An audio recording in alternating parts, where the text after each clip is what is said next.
আজকে কথা বলবো ভিসা হ্যাক নিয়ে।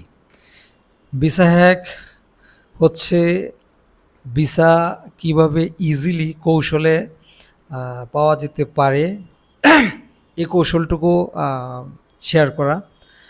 আমাদের ভিসা অ্যাপ্রুভাল বা ভিসা চান্স অথবা ভিসা সাকসেস নিয়ে আমরা একটা লাইন ব্যবহার করি যে visa approval is a trust, অর্থাৎ এটা একটা ট্রাস্টের বিষয়, নট লাক। সো আপনার ভিসা অ্যাপ্রুভাল যদি করাইতে চান তাহলে আপনার একটা স্ট্রং প্রোফাইল রেডি করা খুবই জরুরি। স্ট্রং প্রোফাইলের পাশাপাশি যদি আপনার ডকুমেন্ট অনেস্ট থাকে, প্লাস হচ্ছে আপনার একটা লজিক্যাল প্ল্যান থাকে ট্রাভেল, কোন পারপাসে আপনি ট্রাভেল করছেন বা করবেন। এবং এটা তো বিভিন্ন মানে ভিসা ক্যাটাগরি অনুযায়ী আপনার বিভিন্ন হতে পারে। আপনি ট্রাভেলার যদি ট্যুরিস্ট ভিসায় করেন তাহলে ট্রাভেল প্ল্যান থাকবে। আপনি যদি স্টুডেন্ট ভিসায় হন তাহলে আপনার স্টাডি প্ল্যান থাকবে। আর বিজনেস অথবা অন্যান্যগুলো হলে ওইগুলোর একটা এক্সপ্লেনেশন অবশ্যই থাকবে।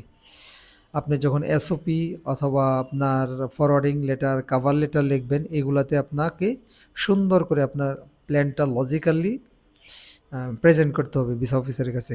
এই তিনটার কম্বিনেশন যদি আপনি সুন্দর করে করতে পারেন, মানে strong profile, honest document plus logical plan, তাহলে আপনার হাই ভিসা সাকসেস রেট আমরা আশা করতে পারি, আপনি আশা করতে পারেন। তো ভিসা অ্যাপ্রুভালের টোটাল যে একটা সার্কেল বা একটা কি বলবো, টোটাল যে প্রসিডিউর আমরা শেষ করি, যে স্টেপগুলো পার করি, আলটিমেটলি যখন আমরা সাবমিট করতে যাই, বিশেষ করে 5টা সার্কেল শেষ করেই আমরা রেজাল্ট দেখতে পাই। তো নাম্বার ওয়ান হচ্ছে, আমি বলবো হচ্ছে যে আপনার জেনুইন পারপাস অফ ট্রাভেল, এটা আপনাকে ক্লিয়ার করতে হবে। আসলে আমরা ভিডিওগুলা বিশেষ করে বানাই হচ্ছে যারা ফার্স্ট ওয়ার্ল্ড ট্যুরিস্ট ট্রাভেলার আর স্টুডেন্টদের জন্য। বাকি যেগুলো আছে এগুলা হচ্ছে বিশেষ পারপাস বেসড। যেমন যারা বিজনেস করতে যায়, তার জেনুইনলি বিজনেসের ব্যাকআপ ডকুমেন্ট থাকে, ব্যাকগ্রাউন্ড থাকে, এবং তার ভিসা পাওয়ার জন্য ইনভাইটেশন খুব থাকে, তখন দেখা যেতেছে এগুলো হয়ে যায়। আর বিজনেস ভিসা বাংলাদেশের পার্সপেক্টিভে খুব বেশি কান্ট্রির সাথে যে হয় এরকম না। ঠিক আছে, হয় বাট এত বেশি মানুষ নেই। মানে যদি 100-র মধ্যে আমি বলবো 5%ও বিজনেস পার্সন আমরা দেখি না। সবাই দেখা যাচ্ছে যে ট্যুরিস্ট এবং স্টুডেন্টই ট্রাই করে। আর যারা হাই প্রোফাইলের মানুষ, যারা বিজনেস পারপাসে যায়, তাদের ভিসা নিয়ে খুব বেশি কথা বলার দরকার নেই, তারা অটোমেটিক্যালি ভিসা পায়। কারণ তারা বিভিন্ন ইন্ডাস্ট্রি, তা ব্যাংক ব্যালেন্স, অনেক কিছু ওন করে, এবং তাদের হাই লিঙ্ক থাকে, ইনভাইটেশন স্ট্রং থাকে, এই ভিসাগুলো হয়ে যায়। আর যারা ফ্যামিলির ইউনিয়ন ভিসা থাকে, তার একটা স্ট্রং মানে ওই যে কান্ট্রিতে যাবে তার একটা বেসমেন্ট থাকে, তার স্পন্সর, তার হাজবেন্ড অথবা তার ছেলে মেয়ে অথবা সামওয়ান, বাবা মা থাকে, তারা স্পন্সর করে। এক্ষেত্রে আর খুব বেশি এক্সপ্লেনেশনের দরকার হয় না। এক্সপ্লেনেশনটা এই দুইটা ক্যাটাগরির জন্যই দরকার হয়। নাম্বার ওয়ান হচ্ছে ট্যুরিস্ট, নাম্বার টু হচ্ছে স্টুডেন্ট। তো এই দুইজনের ক্ষেত্রে বা এই দুই ক্যাটাগরির জন্য যারা স্টাডি পারপাসে যাবেন, ক্লিয়ার করতে হবে আপনার স্টাডি প্ল্যান। আপনি কেন ওই ইউনিভার্সিটি চুজ করছেন, কেন ওই কান্ট্রি চুজ করছেন, কেন ওই সাবজেক্ট চুজ করছেন, এবং আপনি আফটার স্টাডি আপনি কি করতে চান, আপনার রিটার্ন যে প্ল্যানিংটা, এগুলো সব ক্লিয়ার করতে হবে। ঠিক আছে। আর যদি আপনি ট্যুরিস্ট হন তাহলে তো অবশ্যই আপনি আহ, ওই কান্ট্রিতে মানে যে যে জায়গাগুলোতে আপনি ট্রাভেল করবেন, ওই কান্ট্রির যে হিস্টোরিক্যাল প্লেস, কালচারাল বিভিন্ন আহ, দর্শনীয় থাকতে পারে, জায়গা থাকতে পারে। তারপরে বিভিন্ন পারপাস থাকতে পারে, যেমন অনেকে বিভিন্ন প্রোগ্রামে মানে অ্যাটেন্ড করেন। তার স্ব ব্যাকগ্রাউন্ডের বিভিন্ন প্রোগ্রামগুলা, সেমিনার, সিম্পোজিয়াম, তারপর হচ্ছে ইয়ারলি বিভিন্ন বড় ধরনের এক্সিবিশন হয়, ওইগুলাতে আপনি ভিজিট করতে যাবেন।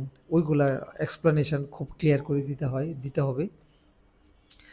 তারপরে হচ্ছে আপনার কি বলবো, যে আপনার যদি যে ট্রাভেল প্ল্যান সাজাইছেন এই ট্রাভেল প্ল্যানের সাথে যদি আপনার অসামঞ্জস্য থাকে, আপনার হঠাৎ একটু প্ল্যান একভাবে এক্সপ্লেনেশন করছেন, কিছুক্ষণ পরে লেখার সেকেন্ড প্যারায় থার্ড প্যারায় আপনি জিনিসটা অন্যভাবে ড্রাইভার করে ফেলছেন। আর এটা কখন হয়, বিশেষ করে বর্তমানে যেহেতু এআইয়ের যুগ, আমরা চ্যাট জিপিটি দিয়ে আমাদের ট্রাভেল প্ল্যান অথবা আমাদের স্টাডি প্ল্যানগুলো সাজাই। তো সে আপনার প্রিভিয়াস সার্চ ইঞ্জিনে যে ডেটাগুলো থাকে ওই ডেটা অনুসারে দেখা যাচ্ছে হুট করে একটা জিনিস লিখা দেয়, আর এটাই আপনি কপি পেস্ট করে মাইরা দেন। কিন্তু ভিসা অফিসার কিন্তু যাদেরকে ভিসা দিবে তাদের এসওপিগুলা, তাদের কাভার লেটারগুলো একটু সিরিয়াসলি পড়ার চেষ্টা করে। এখন তো আমাদের চেয়েও বেশি উন্নত কান্ট্রিগুলার যে রয়েছে, কি বলবো, এআই টুলগুলো রয়েছে, তারা তো ইজিলি ধরে ফেলতে পারে যে আপনি এটাকে জেনুইনলি নিজের মতো করে লিখছেন, না এআই টুল ব্যবহার করে জাস্ট গতানুগতিকভাবে লিখে দিয়েছেন। সো আলটিমেটলি আপনার জেনুইন পারপাস অফ ট্রাভেল যেটা আছে এটা ক্লিয়ার করতে হবে, নাম্বার ওয়ান। নাম্বার টু হচ্ছে আপনার ফাইন্যান্সিয়াল স্ট্রেংথ অ্যান্ড ট্রান্সপারেন্সি থাকতে হবে। অর্থাৎ আর্থিক সচ্ছলতার বিষয়টা যদি আপনি ক্লিয়ারলি মানে এক্সপ্লেন করতে না পারেন, শো আপ না করতে পারেন, প্রেজেন্ট না করতে পারেন, ভিসা অফিসার কোনোভাবেই আপনাকে ভিসা দেওয়ার জন্য যোগ্য মনে করবে না। কারণ হচ্ছে আপনি আইদার যদি ট্যুরিস্ট হন তাহলে তো মেজরিটি সময় আপনি মানে স্পন্সর হন, নিজের খরচ নিজে বেয়ার করবেন এটা বলেন। আর যদি আপনি স্টুডেন্ট হন তাহলে আপনার স্পন্সর থাকে স্বাভাবিকভাবে আপনার ফার্স্ট ব্লাডের যিনি বাবা মা অথবা বড় ভাই। বিশেষ করে এই ফার্স্ট ব্লাডের মধ্যে এই কয়টি মানে বেশি মানে মানে ইম্পর্টেন্ট। এরপরে যদি আপনি স্কলারশিপ মেনটেন করতে মানে ম্যানেজ করতে পারেন তাহলে আপনার স্কলারশিপের যে ফাইন্যান্সের যে অ্যামাউন্টটা এটাকে আপনি ক্লিয়ারলি প্রেজেন্ট করতে হবে, তখন দেখা যাচ্ছে যে আপনি ফাইন্যান্সিয়ালি ওকে। আর পাশাপাশি বিশেষ করে ট্যুরিস্ট এবং স্টুডেন্ট সবার ক্ষেত্রেই ফাইন্যান্সিয়াল সলভেন্সি প্রুফ করার জন্য আরও কিছু বিষয় থাকে, যে আপনি যে হুট করে ব্যাংকে টাকা ঢুকাই দিচ্ছেন এগুলো যাতে না হয়। আপনি লাস্ট 3 ইয়ার্সে আপনার বাবা বা যিনি স্পন্সর হচ্ছেন তার নিজের ভিসা অথবা তার ছেলে মেয়ে সামওয়ান, তাদের ক্ষেত্রে আপনি যে রেগুলার গভর্নমেন্টকে ট্যাক্স দিচ্ছেন এটা দিয়েও কিন্তু প্রমাণ হয় যে আপনি কেমন ইনকাম করেন, কেমন আপনার ইনকাম, আপনি মানে আর্থিকভাবে সরকারিভাবে ঘোষিত মানে ইনকাম জেনারেটর এটা। ঠিক আছে। হঠাৎ তো অবশ্যই টাকা ঢোকানো যাবে না, সাডেন মানির মানে ফেক স্পন্সর দেখানো যাবে না, যে আনজাজি আপনার ফার্স্ট ব্লাড বাদ দিয়ে সেকেন্ড ব্লাডের বা থার্ড পার্টিকে আপনি স্পন্সর দেখাই দিয়েছেন। এগুলা করলে আপনার ভিসা অফিসার কোনোভাবে আপনার ফাইন্যান্সিয়াল স্ট্রেংথের মনে করবে না যে আপনি স্ট্রং, এবং এটাতে ট্রান্সপারেন্সি নষ্ট হবে। নাম্বার 3 হচ্ছে আপনার স্ট্রং একটা ট্রাই টু হোম কান্ট্রি। অর্থাৎ আপনি যে দেশে মানে ঘুরে ট্রাভেল করে আবার ফেরত আসবেন অথবা পড়াশোনা করে ফেরত আসবেন, এই বিষয়গুলা কে মানে এই বিষয়গুলোকে ফেভার করার জন্য, সাপোর্ট দেওয়ার জন্য, এটাকে প্রমাণ করার জন্য আপনার বাংলাদেশে কি কি রয়েছে এই জিনিসগুলোকে আপনাকে দেখাইতে হবে। যেমন আপনার ফ্যামিলিতে অনেক ফ্যামিলি মেম্বাররা আছেন, যেমন একজন ট্যুরিস্ট যদি হয় তাহলে তার বাবা মা স্ত্রী সন্তান থাকতে পারে, এবং আপনি বড় একটা বিজনেস করেন, জব করেন, আপনি জব করেন, স্যালারি পান 1 লাখ 1.5 লাখ 2 লাখ 3 লাখ 5 লাখ প্লাস মাইনাস হতে পারে। আপনি এত বড় একটা সুযোগ রেখে তো অবশ্যই অন্য দেশে থেকে যাবেন কেন, তাই না? আপনার ফ্যামিলি মেম্বার আছে, বাবা মা ভাই বোন ছেলে মেয়ে আছে, তাদেরকে রেখে আপনি অন্য দেশে চলে যাবেন, একবারে থেকে যাবেন? থাকবেন না। তারপরে আপনার ভালো বিজনেস আছে, আমরা বাংলাদেশে অনেক অ্যাসেট রয়েছে, অনেক ভ্যালুয়েবল অ্যাসেট রয়েছে, যে কারণে অ্যাসেট ভ্যালুয়েশন করানো লাগে। এই বিষয়গুলো যদি আপনি সুন্দর করে দেখাইতে পারেন এবং রিটার্ন প্ল্যানটা যদি আপনার স্টাডি ওর মানে ভিজিট ক্লিয়ার করতে পারে, তা তাহলে তারা মনে করবে যে আপনি ওভারস্টে করবেন না, থেকে যাবেন না, তারা ভিসা দেবে। আর যদি উইক হোমটাই হয় তাহলে একটা মাইগ্রেশন রিস্ক থাকতে যে আপনি ওই দেশে থেকে যাবেন, তখন তারা আপনার ভিসাকে রিজেক্ট করার একটা অন্যতম কারণ হিসেবে ধরে নেয় এবং ভিসা আপনার রিজেক্ট হওয়ার সম্ভাবনাও বেড়ে যায়। আর নাম্বার 4 হচ্ছে বলছে আপনার travel history and immigration compliance অর্থাৎ আপনি ফার্স্ট ওয়ার্ল্ড বলতে আমি বুঝাই ইউরোপ, স্যানজেন কান্ট্রিগুলো, তারপরে রয়েছে ফার্স্ট ওয়ার্ল্ডের অন্যান্য যেগুলো রয়েছে ইউএসএ, কানাডা, অস্ট্রেলিয়া, তারপর হচ্ছে মানে ফার্স্ট ওয়ার্ল্ডে আরও ধরতে হয় জাপান, তারপরে ধরতে সাউথ কোরিয়া, টার্কি, এগুলো হচ্ছে ফার্স্ট ওয়ার্ল্ডের মধ্যে ধরতে হয়। এগুলার ভিসা খুব স্ট্রং, হার্ড।